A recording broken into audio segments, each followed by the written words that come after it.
Le professeur Hassan Ba, chef des services de médecine légale, a comparu devant le tribunal criminel de Dixon ce 22 janvier 2024 en tant que témoin.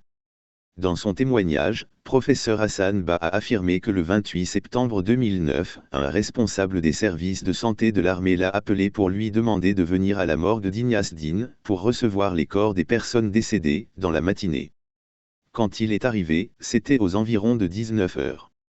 Après la prière, dit-il, il a trouvé à l'arrière-cour de la morgue d'Ignace Dine des confrères médecins de l'armée, en tenue militaire. À la morgue, nous avons reçu un premier camion militaire qui contenait 21 corps. Ce camion était accompagné de militaires. Pendant qu'on faisait le réaménagement pour recevoir les corps, puisque la morgue ne peut recevoir que 10 corps, un second camion est arrivé avec 7 corps. Un troisième camion contenant 15 corps est arrivé, a-t-il déclaré. C'est ainsi qu'il a réquisitionné la morgue de Donka.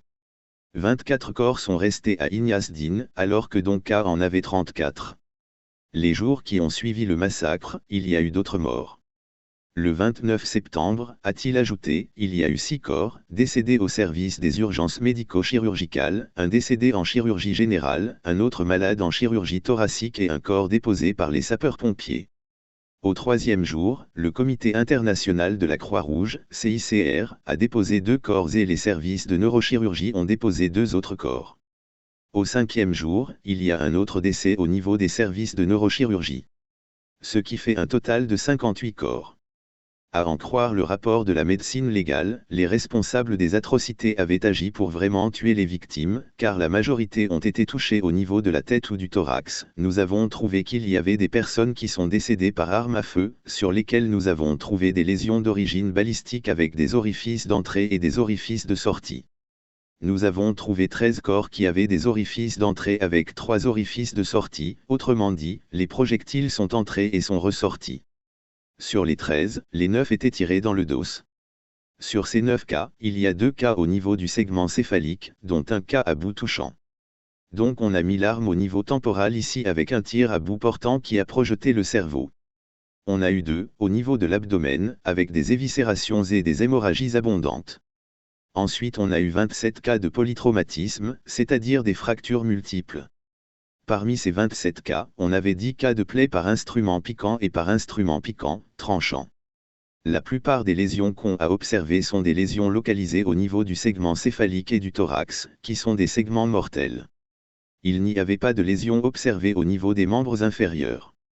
Père Hassan Ba a fait savoir que 31 corps formellement identifiés ont été restitués aux familles, alors que les 27 autres corps dont 11 en état de putréfaction, n'ont pas identifié. Ce sont ces corps, dit-il, qui ont été exposés à la mosquée Faisal.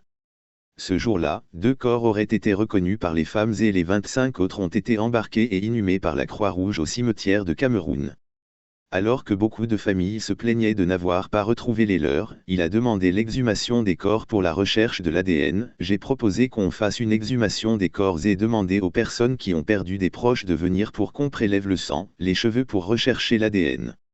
Un échantillon a été prélevé et déposé à un laboratoire de Paris, qui n'a pas pu faire les analyses à cause de la complexité. C'est ainsi qu'un laboratoire de biologie moléculaire de l'Inde a été saisi et les échantillons ont été déposés à Nantes, France.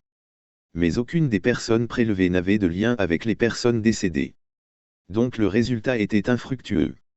Le professeur Hassan a précisé quand même que ce ne sont pas tous les corps inhumés qui ont été exhumés, mais juste un échantillon.